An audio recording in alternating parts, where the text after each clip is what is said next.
দেখতাম সম্ভবত সার্ফ এক্সেলের, যে দাগ থেকে যদি ভালো কিছু হয় তাহলে দাগই ভালো। ঈদ মোবারক।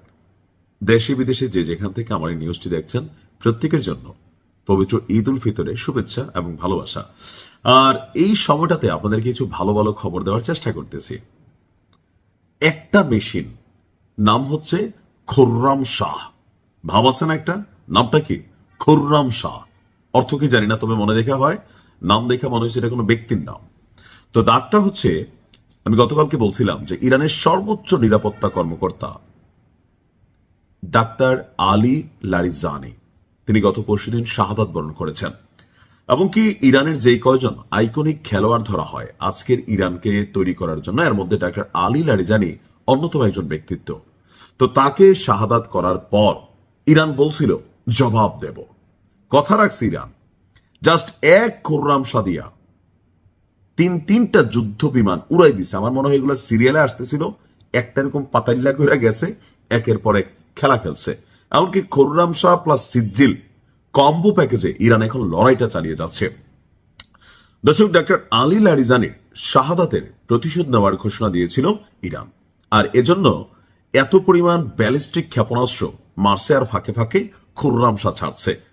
তো রাজধানী তেল আবিব সহ বেশ কয়েকটি গুরুত্বপূর্ণ শহরের সামরিক, সরকারি স্থাপনা, বেসরকারি স্থাপনা, অস্ত্র উৎপাদন কারখানা, ড্রোন কারখানা, মানে বাকি নাই আর, ছেদ্দালছে।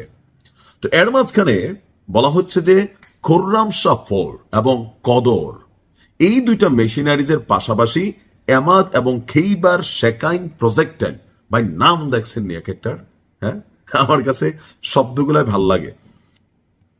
তো এই 4-5টা মেশিন দিয়া এই মুহূর্তে আমরা যখন কথা বলছি, এই ধাপের যুদ্ধটাতে ইরান এই প্রযুক্তিটা ব্যবহার করছে।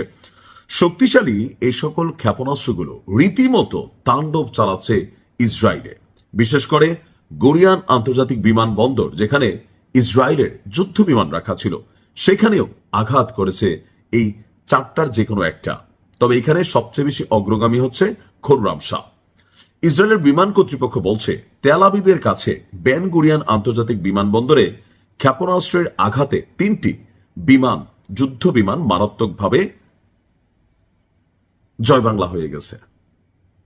মানে এই মুহূর্তে ইরানের হাতে আপনার যে মেশিনারিজ গুলো আছে আর ইসরায়েলের কাছে যে আকাশ প্রতিরক্ষা সিস্টেম আছে, এগুলা কিন্তু ধোপে টিকতেছে না। প্রথম দিকে একটু টিকছিল, অনেকে মনে করেন যে তাহলে যুদ্ধটা কিভাবে হচ্ছে, এভাবেই হচ্ছে, খেলা হচ্ছে, কিন্তু সেই লেভেলে হয়তো আমি আপনি দূর থেকে এতটা বুঝতেছি না, কিন্তু খেলা খেলতেছে। আর ইরানের যে অবস্থান, আমার কাছে মনে হয় যে ইরান ঝুঁকবে না। এমনকি এই লড়াইয়ের জন্য তারা সর্বোচ্চ এফোর্ট দিচ্ছে। তাদের সামরিক বাহিনী, সমুদ্রে কৌশলগত অবস্থান, আন্তর্জাতিকভাবে মিত্রদের চাপ বা প্লাস একটা অবস্থান নেওয়া, জাতিসংঘে তাদের পক্ষে অবস্থান নেওয়া, এবং বিশ্বব্যাপী সর্বোপরি মার্কিন যুক্তরাষ্ট্রের জনগণও এই যুদ্ধটা চাচ্ছে না। কারণ তেলের বাজার পুরো বিশ্বকে কাঁপাচ্ছে, আর এতে মার্কিন যুক্তরাষ্ট্র নাড়া খাচ্ছে, ধাক্কা খাচ্ছে। সো এই যুদ্ধটা সব দিক থেকে আমেরিকার জন্য হাত ফসকে যাওয়া একটা অবস্থানে। আর ইরান তাদের ক্ষেপণাস্ত্র ভান্ডারে থাকা যে অত্যাধুনিক প্রযুক্তির মেশিনারিজ গুলো আছে, আস্তে আস্তে একটা একটা সামনে আনতেছে, আর সারা পৃথিবী অবাক হয়ে দেখতেছে। আরো অনেক কিছু আছে, খেলা হবে। ভালো থাকবেন।